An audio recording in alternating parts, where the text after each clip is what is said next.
Bonsoir tout le monde! Maintenant qu'on approche de la période des fêtes, ben c'est ce qui va se passer et ce qui se passe depuis un petit bout. Il y a eu le ragoût de boulettes la semaine dernière et on va faire un autre plat un petit peu festif. C'est des plats que c'est le fun de faire quand on reçoit beaucoup d'amis. Alors, ce que je vous fais ce soir, c'est un beau pâté au poulet. C'est pas la méthode, c'est pas ma méthode habituelle. Je regardais les ingrédients, j'ai trouvé la recette bien le fun. Et comme d'habitude, je vous mettrai le lien vers la recette dans les informations en dessous de la vidéo. Parce qu'habituellement, j'utilise mes propres recettes, mais pour ces choses-là, c'est le fun d'essayer des nouvelles affaires. Alors, je fouille un peu sur le net, je regarde les recettes, je regarde les ingrédients. Ah, coutapatacao, ça c'est le fun. On va essayer ça.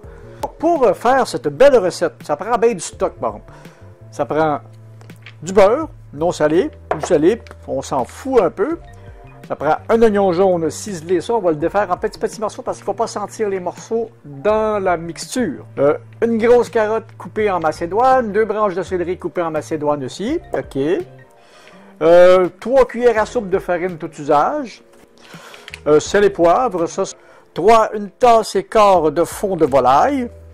De pommes de terre coupées en cubes qu'on va devoir cuire un petit peu. Des petits pois congelés, décongelés. Parce que les petits pois frais à ce temps-ci de l'année, faut oublier ça. 2 tasses de poulet cuit coupé en petits dés, voilà. Après, un petit peu de paprika, de la crème à 35%, de la pâte feuilletée du marché. Et un œuf battu pour aider la pâte feuilletée à se colorer dans le four. Naturellement, le four, on va le partir à 350. On va commencer par cuire les patates. Tout doit être coupé en macédoine pour bien s'ajuster dans la mixture. Alors, c'est ce que nous allons faire. On coupe tout en macédoine en commençant par les patates parce qu'eux autres, il faut les cuire un petit peu. Oh, les patates, les patates, les patates, les patates. Pourquoi je chante comme ça? Parce que je suis de bonne humeur, parce que les vacances s'en viennent. Voilà des beaux petits cubes de patates. Une macédoine de patates. Couper en macédoine de même, c'est pas bien long à cuire. Ça va prendre quelques minutes. On va les rincer un petit peu. On part le chauffage, un petit peu de sel, et tout sera dit. Bon, voilà.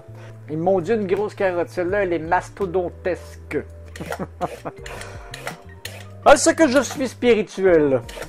Enfin, je crois. Vous me donnerez votre avis là-dessus. J'aime ça recevoir vos avis.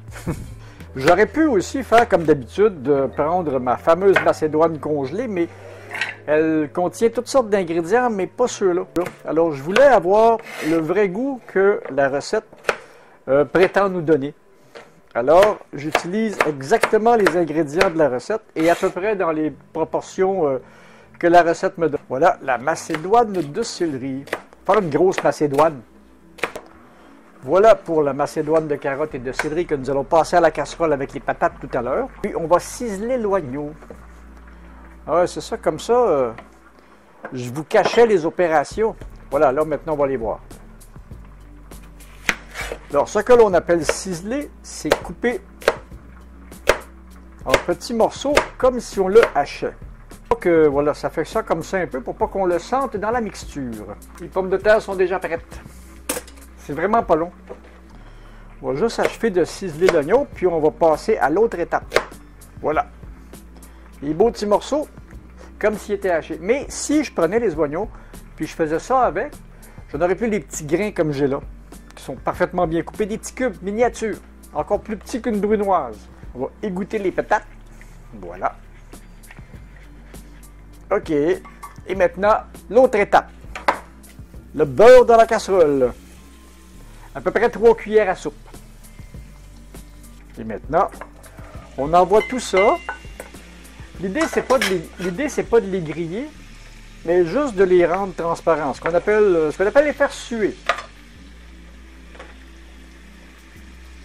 Ça fait des belles couleurs, hein. Ça va être beau, ça. C'est pour ça qu'il y avait beaucoup de beurre dans ce mélange-là, parce que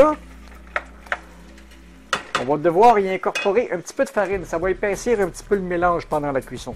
On va mettre 3 cuillères à soupe de farine en réserve. Ça sent bon, ça? Parce que ça, il faut déjà donner une petite pré-cuisson à tout ce qu'on met là-dedans, parce que le temps que ça va passer dans le four, c'est pas sûr que ça va avoir le temps de tout cuire comme il faut. Là, il faut ajouter la farine. Quand on ajoute de la farine dans une mixture comme ça, Ça demande encore aussi une cuisson. Et voilà, c'est parti. Je dirais que mes légumes viennent d'être givrés. On laisse cuire un petit peu. Il ne faut pas que ça attache, ni que ça... Ouais, ben, ça a l'air de vouloir attacher. Et il ne faut pas que ça brûle. Il faut que je fasse attention parce que c'est pas de la casserole anti-adhésive. C'est du pur acier inoxydable. OK. Maintenant que ça a commencé à travailler un peu, on va ajouter le bouillon, les petits pois. Voilà. Les pommes de terre. Voilà. Puis on ajoute le poulet.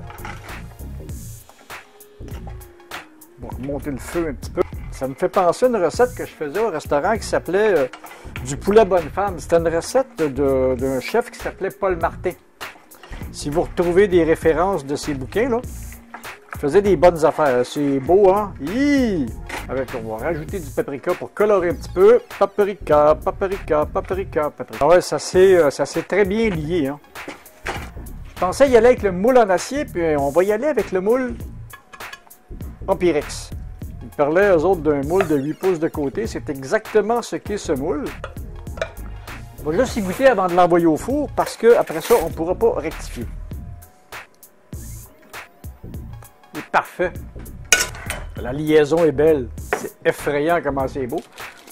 La partie, ce qu'on va faire de ça, c'est que maintenant, on prend une feuille de pâte feuilletée.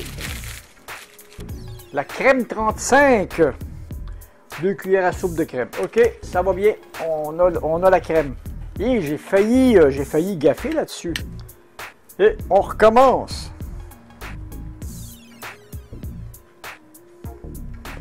Et on va battre l'œuf.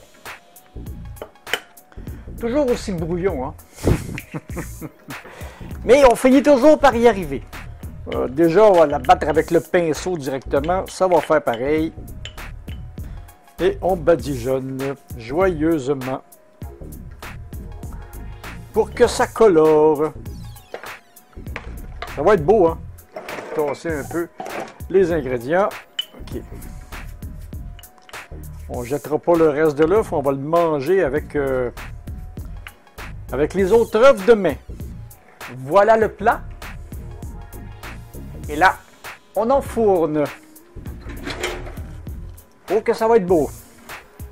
Wow. Vous avez vu le beau plat? Oh, que ça sent bon en plus. Ça faisait longtemps que je n'avais pas utilisé de pâte feuilletée. Il m'en reste assez pour me faire des croissants de mai. Ah, ça va être le fun. On va s'en couper un morceau.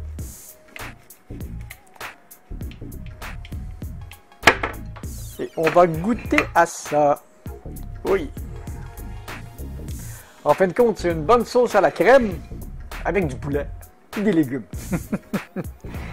Puis de la pâte feuilletée.